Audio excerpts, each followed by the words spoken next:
এবং সকল ইউনিয়ন থেকে আগত আমার আজকের মেহমান এবং নেতৃবৃন্দ, আমার উত্তর হারবাগের সাংগঠনিক ইউনিয়ন বিএনপির আমার যুগ্ম আহ্বায়কবৃন্দ, যারা বিগত সময়ে আমি 9টি ওয়ার্ডে গিয়ে সম্মেলনের মাধ্যমে আমার উত্তর হারবাগের আহ্বায়ককে নিয়ে আমি 9টি সম্মেলন করে আমার প্রিয় নেতা আলহাজ এনামুল হক সাহেবের বাড়িতে গিয়ে টপ 10 সহ উপস্থিত করে উত্তর হারবাগের 9টি ওয়ার্ড কমিটি আমরা ঘোষণা করেছি।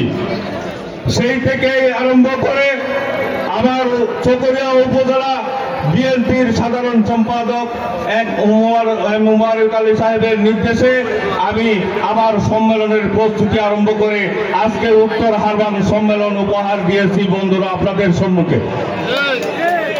আমি আজকে আমার উত্তর হারবাগ সম্মেলনে উপস্থিত হয়ে উপজেলা নেতৃবৃন্দ, আমার উত্তর হারবাগের সকল স্তরের নেতৃবৃন্দ এবং আমার সামনে বসা বিশেষ করে মা ও বোনেরা এতক্ষণ পর্যন্ত ধৈর্য ধরে যে আমাদের সম্মেলনকে সফল করেছেন, সকলের প্রতি আমি কৃতজ্ঞতা প্রকাশ করছি উত্তর হারবাগ সাংগঠনিক ইউনিয়ন বিএনপির পক্ষ থেকে।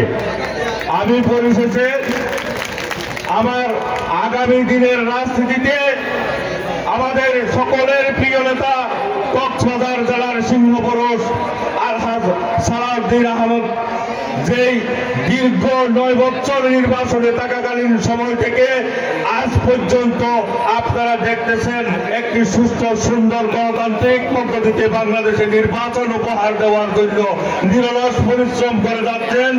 আপনারা সবাই ওনার জন্য দোয়া করবেন, ওনার দীর্ঘায়ু হায়াত কামনা করে এবং আগামীর নির্বাচনে আমার উত্তর হারবাগ থেকে বিগত সময়ের থেকে দানব শিশু থেকে শতভাগ ভোট থেকে আমি আমার বক্তব্য এখানেই শেষ করছি।